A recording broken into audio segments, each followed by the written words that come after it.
So today's session is primarily on the internet. It's looking at the internet for learner engagement.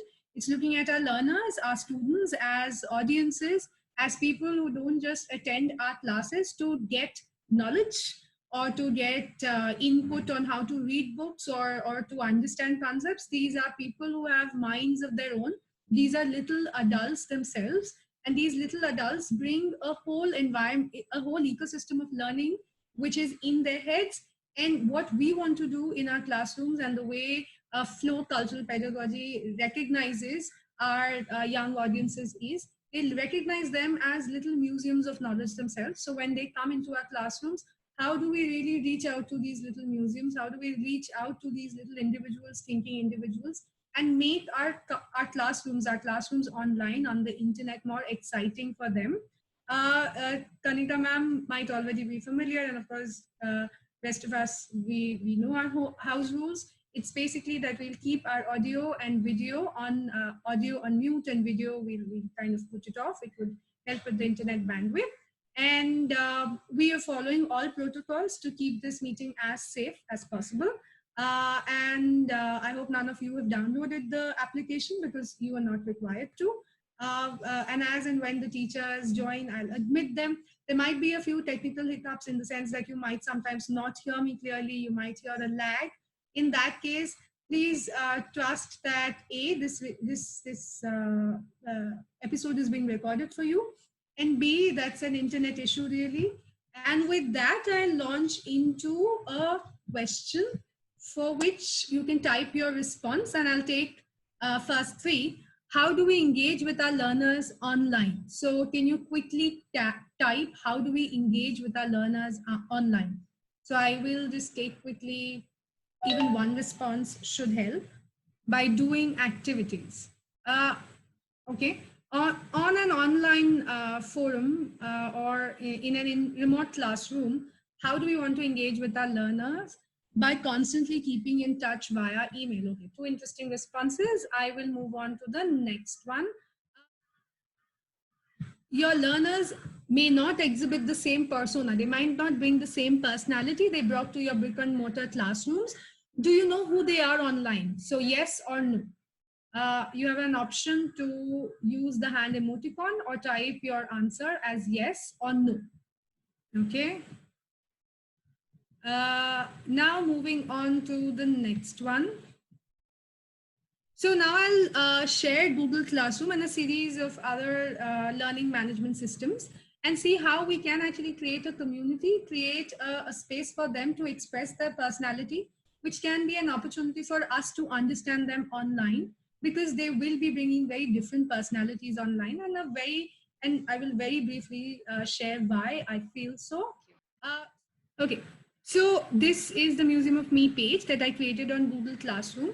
And here in this space, I can basically start a communication, some mode of communication with them. That mode of communication can be a question, a quick question that I throw at them in the beginning of class. I can just display that question and ask them to respond on chat, get their opinions, or I can conduct a quick survey using Google Form, which is mostly these 9 dots is your lead into documents, and documents is your lead into Google Forms.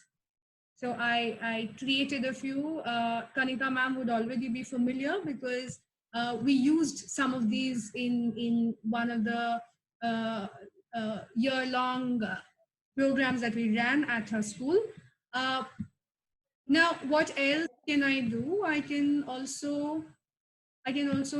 What can another space like Edmondo offer? Edmondo, in the last session, as I shared, Edmondo is a combination of both Facebook and what the best of learning management systems offers. Why do I compare it with Facebook? Because it allows me to create a personality for myself as a teacher, but it also allows me to create a personality for my learners. I mean, I can encourage them to display their personality,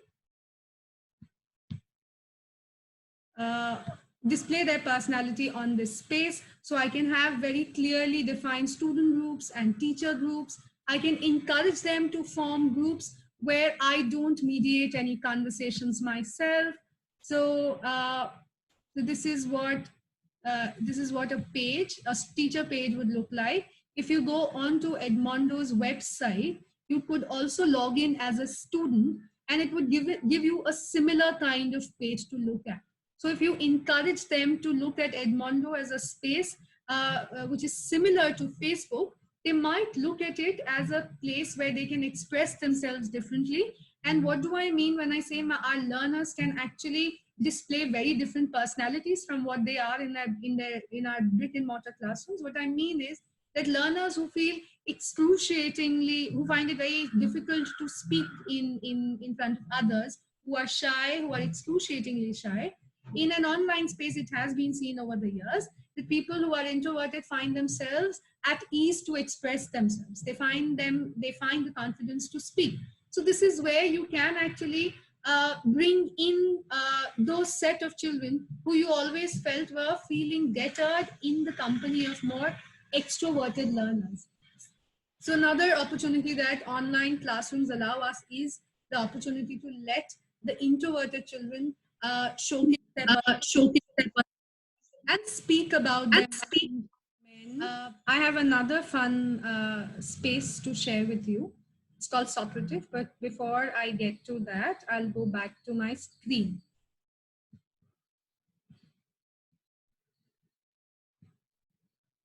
So of course, we looked at Edmondo together. So another quick question: have any of you who've been teaching or engaging with audiences or young learners online, have you attempted to form small group interactions yet?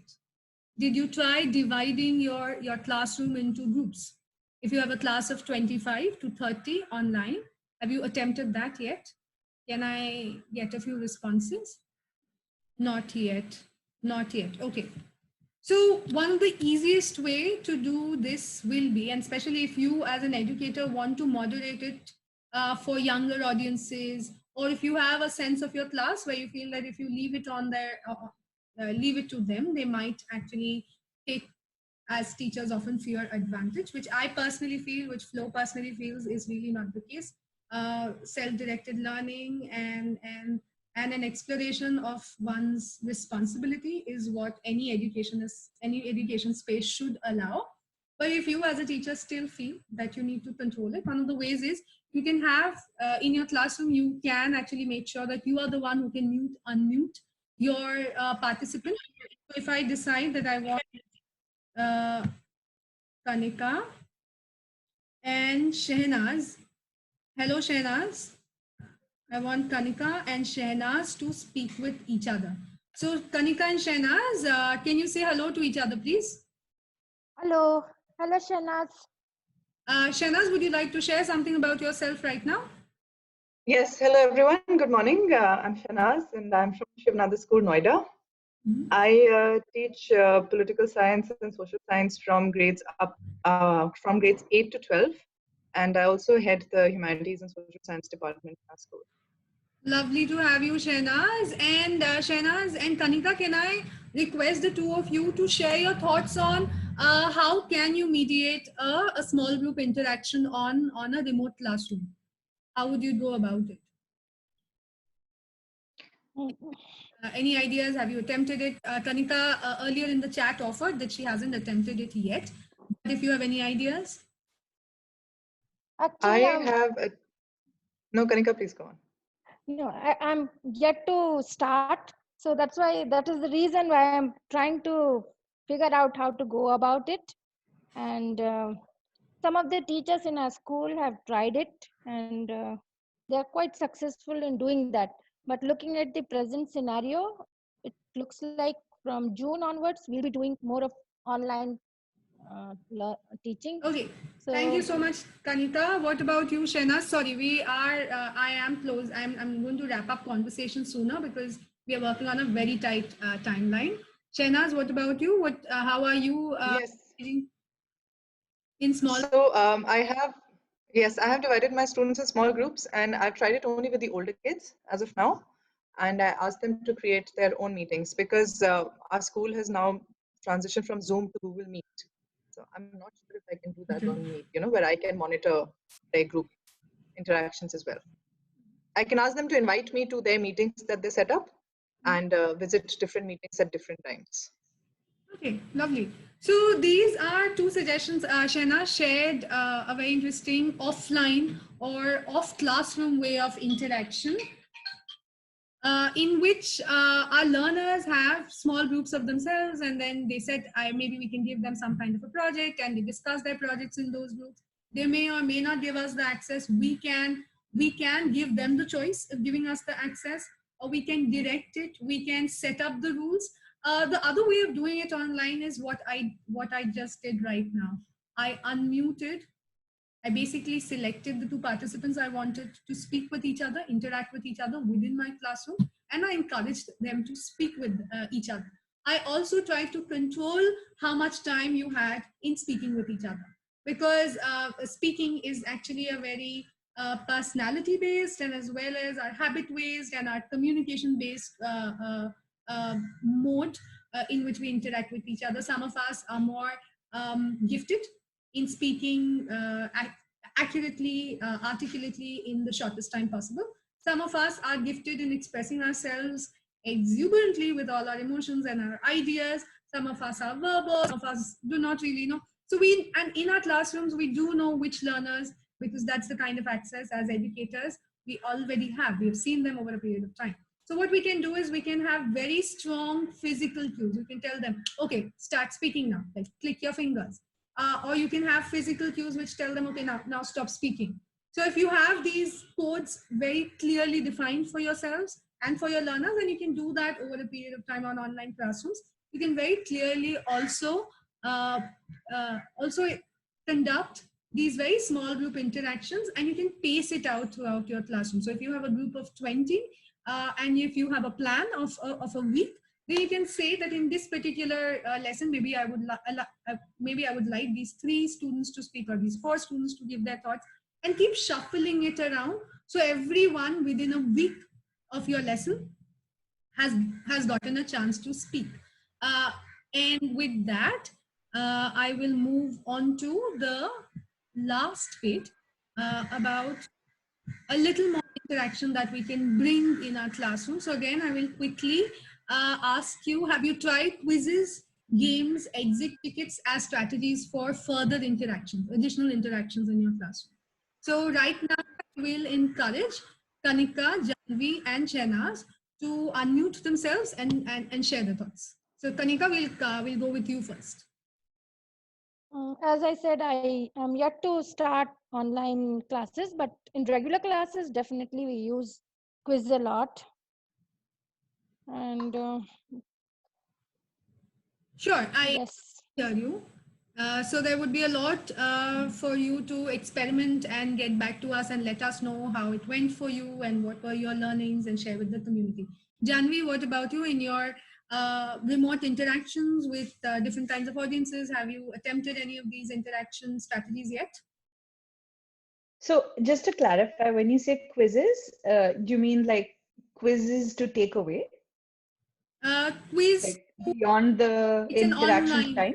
on the interaction LMS. It can also be a takeaway thing at an LMS platform, or it can be live while you're taking the session. So at this point, I'm asking if it's possible, if you tried taking a quiz live. Oh, yes. I mean, I host virtual quizzes weekly. At the moment, it's only for, my own friends and family. But I mean, I'm kind of figuring out how to kind of design my own quizzes and so on. So yes, but not the games exit ticket. Okay, lovely to hear. And Shehnaz, might you like to share some of your experiments too? Yes. So I have tried both quizzes, exit slips, even online polls, immediate feedback. And some platforms that I have explored are Menti, I've explored Kahoot, I've explored Typeform, at least the ones that are available for free, and of course Google Form. Sure. So I will also right now share another free platform which allows for very racy interactions while you're conducting a session. these are also interactions that you can later integrate with any of your LMS systems, and then leave it for them to either take it up in their small groups that they have set up for themselves in either LMS systems, or if there's something else that you've brought into your learning package online. I'll just share my screen again. So Socrative is very lovely, free. So some of it is, a lot of their services are free. You can easily sign up as an educator. And when you do, this is what a Socrative educator page looks like. You can launch into a quiz, a space race. A space race is almost like you set them a question, and then they can, and then you divide them into 3 teams, and then you ask them to take on the challenge of responding to it. And it will take me longer to kind of explain it, but it functions a lot like a competitive game. Exit tickets, just the way you would give them exit tickets in a classroom. It's a similar format. This will work if you have a room, if you're conducting a classroom. If this becomes your LMS system, that's when an exit ticket here becomes useful. Quick quizzes for them to solve within the classroom. So this is where an important part of including activities within your classroom would become useful. And one of the things that we need for that is we have to plan a pause time. So you would have to, in your lesson, have a 15 minutes time set aside for your child, for your students to look. So you get them onto this room, you give them a little code, they attempt the quiz on the room, while you can be on this on the remote interaction application with them in the class, while you're observing them interact with each other.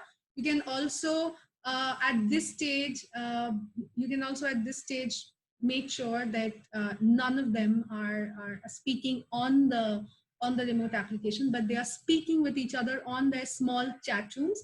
So what this kind of very alive interaction requires of you is you have to be okay with multiple applications, using multiple applications and toggling between them simultaneously. So I will, while I'm speaking with my class, I will also look at them interacting on an LMS system like this.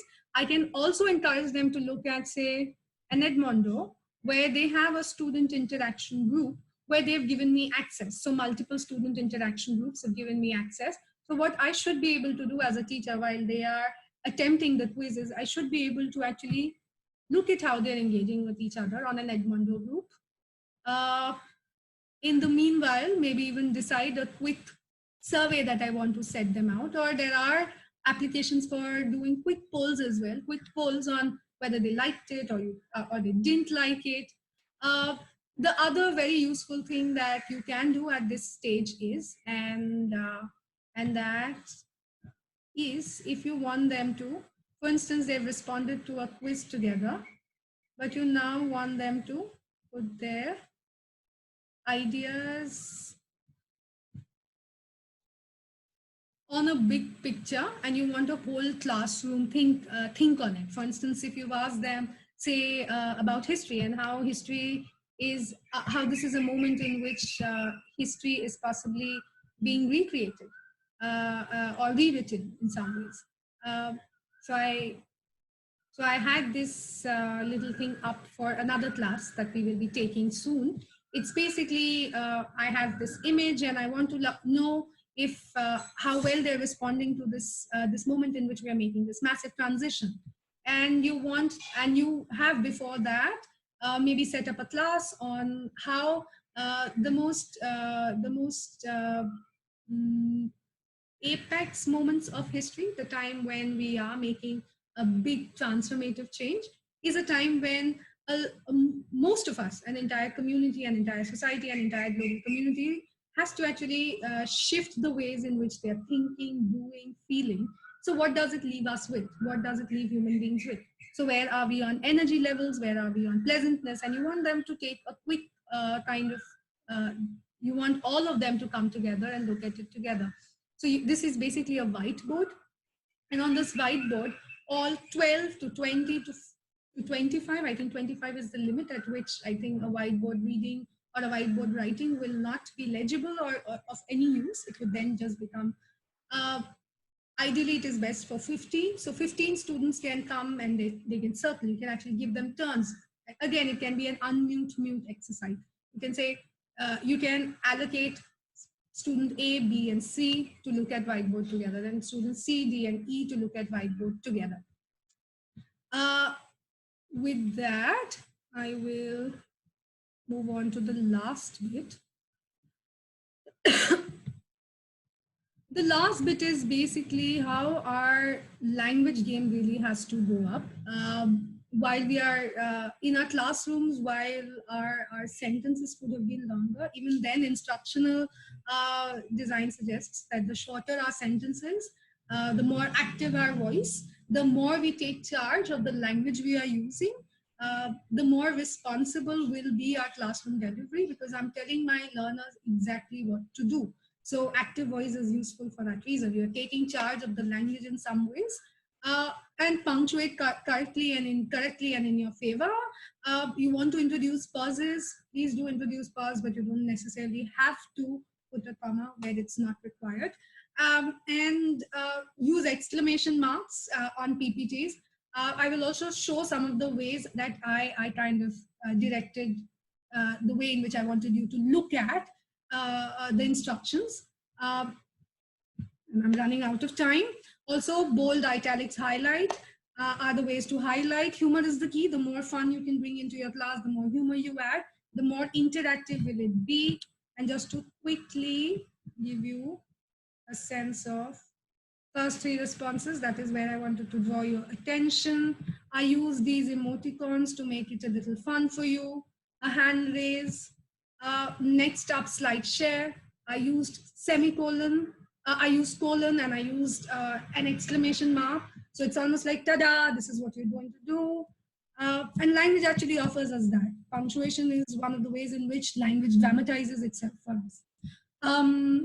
Yeah, with that, again, here I had a simple formula in my mind, and I condensed that formula into exactly what a formula looks like. Select, unmute, present, mute. So these are some of the easiest strategies of making our classroom interactive. And of course, a lot will happen once you get onto your classrooms, use a lot of these strategies, applications, multiple applications at the same time, you experiment with them. Please do allow yourself some time to get used to it. Please do allow yourself the time to make mistakes. I think at this stage we'll all have to stop being perfectionists. We don't really have to give our very best. What we have to bring to table is our very best ability to experiment, and our ability to keep our mental strengths at place, so we can engage with our learners and model that kind of a mental strength for them. With that, I'll conclude our session and our episode today.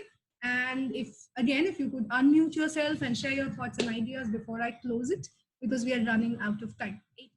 Thank you, Shailaja. It was really interesting and gave me a little bit of insight into how to go to the online classroom. Thank you so much. Thank you. Yes. Thank you so much.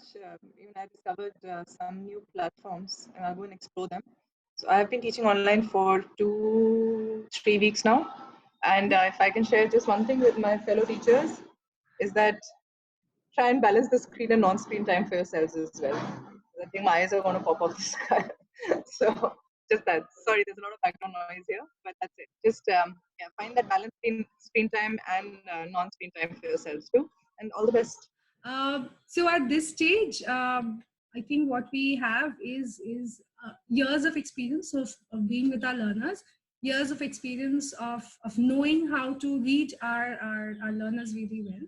And now we have an opportunity to actually experiment in many ways, whatever the stressful realities of this time scenario. And yes, a lot of us are going through cycles of being able to come to ourselves, being able to perform for the jobs that we have to come for, and at the same time also coping with a lot of stressful realities around us, which will stay for us for the next couple of years. But I think that is where we have been. We've been compelled, in some ways we've been compelled to kind of dig into our resources and we've been asked to show up for ourselves and show up for others. So, so this is also an opportunity for us to recognize that. With that, Flow Cultural Lab Learning Series is coming to a close for educators, social sciences educators, for the month of April. We launched it entirely for educators who were making a shift from brick and mortar classrooms to digital classrooms for the first time. A lot of them were possibly using the internet that regularly, that often, where all their learning had to suddenly transition from books and classrooms and digital boards, and they had just about gotten their heads around the digital boards and the many strategies that many consultants were throwing their way. From there, they were now being asked to make a global shift, a paradigm shift. Actually, it's the ways in which the structures in which that we're thinking has to change. So Flow decided to lend its support, and it was a gesture of love from our side to the educator community. In the weeks to come and the months to come, we'll have more for you, more in terms of injects that we might have, more in terms of little insights that we might be able to share with you. Do follow us on all our social media spaces. We have masterclass groups as well. If some of you would like to participate in that, please come for it. And with that, I will end the session. Thank you.